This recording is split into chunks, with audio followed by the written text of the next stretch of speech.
बेकायदेशीररित्या पिस्तल विक्रीसाठी आणलेल्या एका तरुणास स्थानिक गुन्हे अन्वेषण शाखेच्या पथकाने विटा तासगाव रोडवरून ताब्यात घेतले।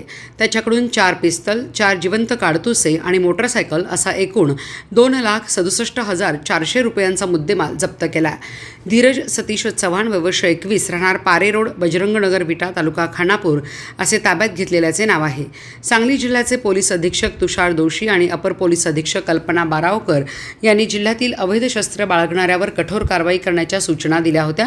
त्यानुसार स्थानिक गुन्हे अन्वेषण शाखेचे पोलीस निरीक्षक संजीव कुमार झाडे यांच्या मार्गदर्शनाखाली विशेष मोहीम राबवण्यात येत आहे।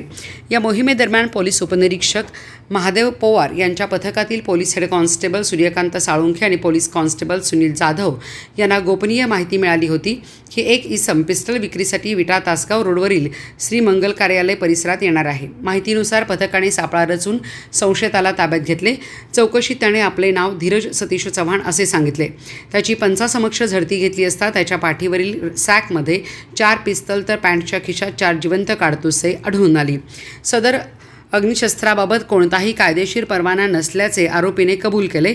तसेच ही पिस्तले मध्य प्रदेशातील पाजी नावाच्या व्यक्तीकडून खरेदी करून जादा दराने विक्रीसाठी आणल्याची माहितीही त्याने पोलिसांना दिली।